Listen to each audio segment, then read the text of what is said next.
Oke, Bejo lovers semuanya masih bersama Om Bejo. Oke, Bejo Fans Club di sana. Oke, kita lagi bahas materi ini karena backgroundnya warna hitam. Judul materi gedenya masih kita bahas induksi elektromagnetik nih, belum habis-habis. Oke, pokok bahasan kali ini adalah transformator. Nah, udah pada nonton belum nih filmnya nih? Itu mah transformer Om, bukan transformator. Oke, ini transformator. Atau kita bahasa sehari-harinya biasanya disebutnya trafo. Sip. Apa sih Om yang namanya trafo itu?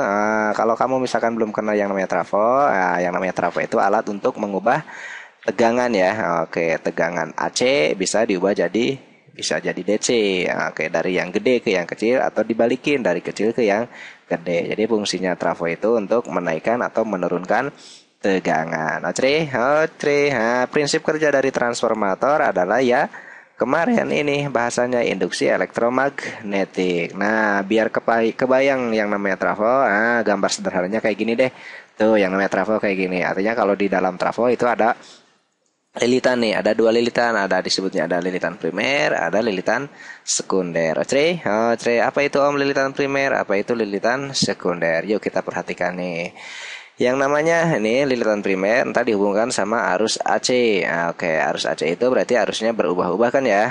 Oke, kalau misalkan arusnya berubah-ubah, kemarin di poin sebelumnya, maka induksi magnetiknya juga berubah-ubah. Artinya ntar pada kumparan primer ini terjadi induksi magnetik yang berubah-ubah. Karena di sini ada tetangganya itu namanya sekunder, berarti induksi yang dihasilkan oleh si primer diinduksikan ke tetangganya si sekunder. Makanya di sini ntar kalau misalkan kamu punya sebuah lampu, nah ini lampunya misalkan nih dihubungkan pada kedua ujungnya itu, maka ntar lampunya bakal bakal nyala. Oke, kenapa bakal nyala? Karena di sini timbul tegangan atau induksi akibat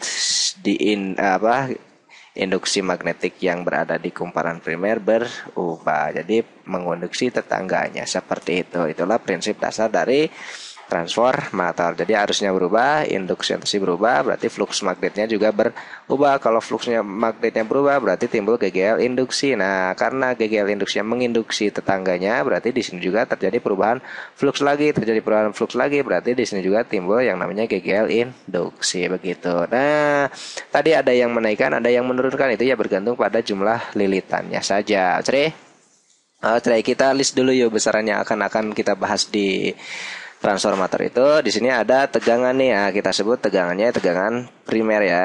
Oke, kemudian di sana berarti ada tegangan induksi ya si sekunder kan ya. Oke, karena di sini juga ada arus, berarti di sini arus primer, di sana juga arus sekunder. Oke, di sini ada lilitan, berarti lilitan primer, di sana lilitan sekunder. Makanya ntar ada dua. Oke, yang namanya trafo tadi seperti yang kita bahas di awal. Apa coba?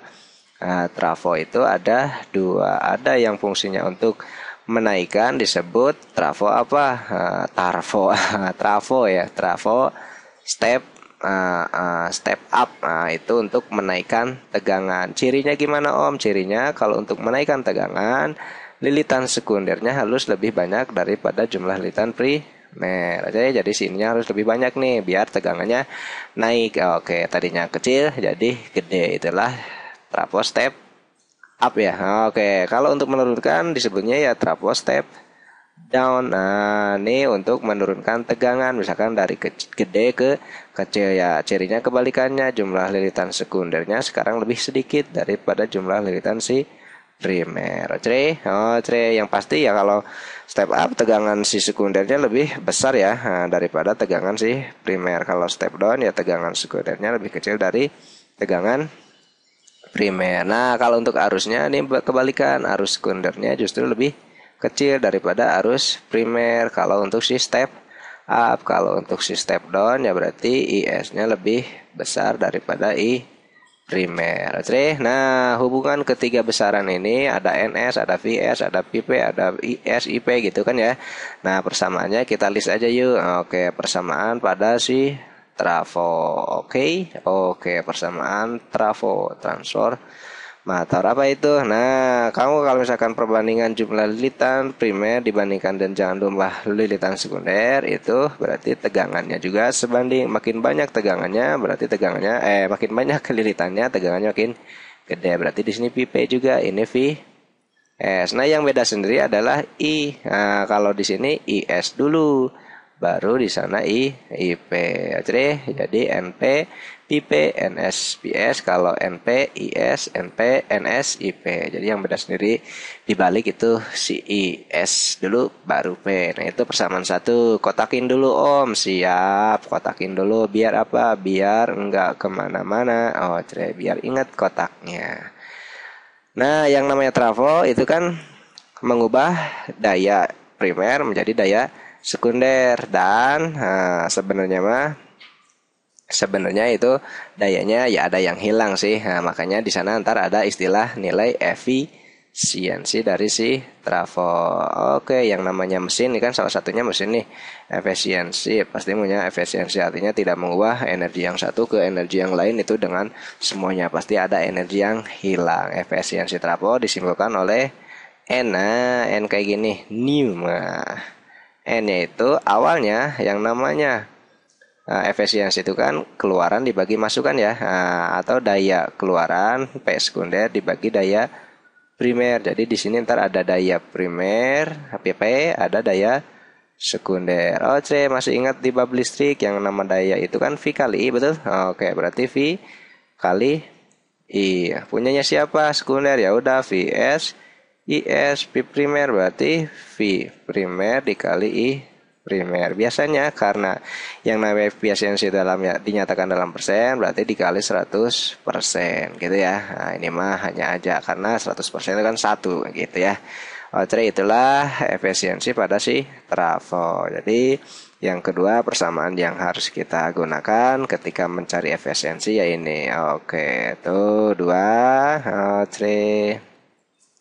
Untuk tipe soal yang kedua yang ini biasanya dicarinya adalah arus primer atau arus sekunder. Nah, efisiensinya udah ada, dayanya misalkan salah satunya udah ada, baru cari IS atau IP. Atau misalkan ya dicarinya efisiensinya saja, itu mah perputaran soal saja. Artinya di sini kamu harus bisa bedain tuh mana punyanya si primer, mana punyanya si sekunder. Itu efisiensi. Ntar bisa ditanya juga berapa daya yang hilang akibat peristiwa terjadinya kalor.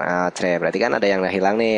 Ilustrasi atau misalkan skema sederhana dari sebuah trafo. Misalkan ini kamu punya trafo nih. Ini trafo sederhananya kayak gini deh.